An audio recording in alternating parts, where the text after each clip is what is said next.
தார் road base 500 அடி இருக்குதுங்க. ரோடு பேஸில் பார்த்தீங்கன்னா ஒரு 10 மரம் இருக்குது. நம்ம இடத்துக்கு போகிறது இடம் இல்லை, நம்ம வீட்டுக்கு போகிறதுக்கு அங்கே ஒரு ரோடு இருக்குது, இந்த சைடு ஒரு ரோடு போகுதுங்க. நம்ம இடத்த சுற்றியுமே ரோடு, நடுவில் ஒரு பிட்டு மட்டும் ஒரு 1.5 ஏக்கரா தனியாக இருக்குதுங்க. அது அந்த சைடு இருக்குது. இடம் பார்த்தீங்கன்னா நடுவுலேயே, நம்ம தோட்டத்துக்கு நடுவுலேயே போட்டிருக்கிறாங்க. ஒரு 16 அடி இவங்களே போட்டது தான், இது நம்ம பூமி தான். இந்த சைடு பார்த்தீங்கன்னா இதுவும் நம்ம தோட்டம், இந்த சைடு பார்த்தீங்கன்னா இதுவும் நம்ம தோட்டம் தானுங்க. நம்ம வீட்டுக்கு போகிற தடத்துக்கு இந்த சைடு பார்த்தீங்கன்னா வயலுங்க, பக்கத்துலேயே ஆறு இருக்கிறதுனால வயலும் போட்டுக்கலாம். இந்த சைடு பார்த்தீங்கன்னா தேக்கு ஒரு 100 தேக்கு வச்சுருக்கிறாங்க, செம்மரம் ஒரு 50 வச்சுருக்கிறாங்க. அதுபோக ரோஸ் விட்டு ஒரு 100 மரம் இருக்குதுங்க, 60 தென்னை மரம் இருக்குதுங்க. 60 தென்னை மரம் நீங்கள் சும்மா நினச்சிக்காதீங்க, பயங்கரமான காப்புங்க. நீங்களே பாருங்க, மேலே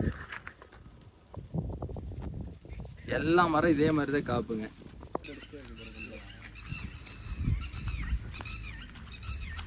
வீட்டுக்கிட்ட பார்த்தீங்கன்னா தனியாக ஸ்பேஸ் விட்டு மாமரம், கொய்யா மரம், சப்போட்டா மரம், நகாப்பழ மரம், எல்லா மரமே வச்சிருக்கிறாங்க.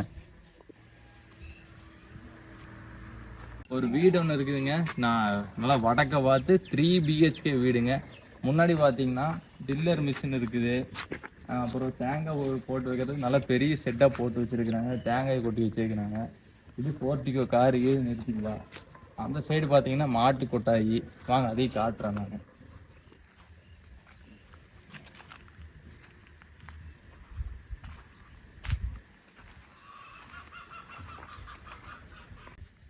இப்போ பார்த்தீங்கன்னா ஏதாவது பொருள் ஏதாவது நம்ம போட்டு வைக்கணும்னா, இது சொட்டு நீர் வச்சு சொட்டு நீரே போடுறோம்னால ஏதாவது அதுவும் போட்டு வைக்கணும்னா அந்த தனி இது இருக்குது. ஃபுல்லாமே நம்ம இது மாடெல்லாம் வெளியே போகாமல் இருக்கிறதுக்கு ஃபுல்லாமே ஃபென்சிங் போட்டிருக்கிறாங்க. இந்த கண்ணுக்குட்டி ஏதாவது போட்டுச்சுன்னா அடைச்சி வைக்கிறதுக்காக ஃபுல்லாக போட்டு வச்சுருக்கிறாங்க. இந்த சைடு பார்த்தீங்கன்னா இப்போயே ஒரு 10 மாடாட்டு கட்டிக்கிறாங்க, வெளியே ஒரு 10 மாடாட்டு மேயுது. இது பாருங்கள்.